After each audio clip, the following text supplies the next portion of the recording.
বৎসরত নাটকটি যতই দিন যাচ্ছে ততই দর্শক মহলে বেশ সাড়া ফেলেছে। একের পর এক ধামাকাদার পর্ব উপহার দিচ্ছে এই গল্পের পরিচালক। তবে এমন একটি পর্ব আসবে কেউ কখনো ভাবতে পারেনি। পাগল হয়ে গেছে জামাল। জামাল কোথায় হারিয়ে গেছে কেউ তাকে খুঁজে পাচ্ছে না। তবে মায়া সবসময় জামালকে খোঁজে।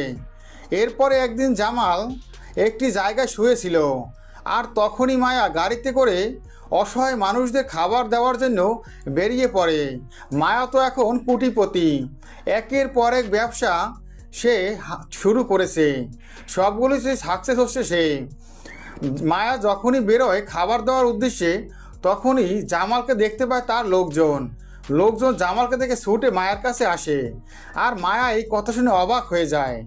মায়া ছুটে জামালের কাছে যায়, জামালকে বলে, জামাল তুমি এখানে? আর তখনই জামাল বলে, মায়া। জামাল উঠে দাঁড়ায় আর মায়াকে বলে, মায়া আমি কোনোভাবেই কোথায় যাব কিছু বুঝতে পারছিলাম না।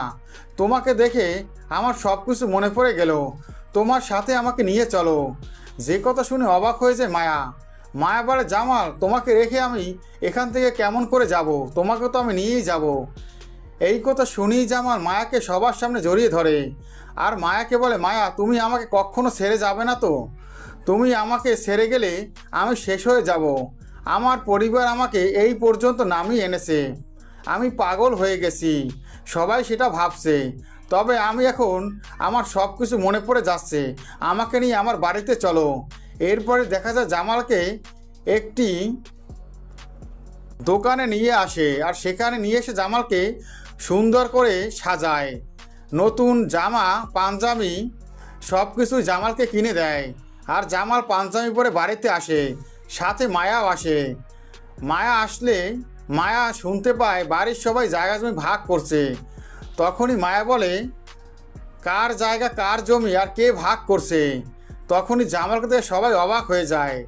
জামালের কাছে ছুটে আসে মরিয়মকে ঠাটিয়ে এক চর মারে জামাল। বৎসরত নাটকটিতে আগামী পর্বে এসবই আপনারা দেখতে পাবেন। ভিডিওটি ভালো লাগলে অবশ্যই একটি লাইক করুন। বৎসরত নাটকের প্রত্যেকটা আপডেট ভিডিও পেতে আমার চ্যানেলটি সাবস্ক্রাইব করে বেল আইকন অন করে রেখো। ধন্যবাদ।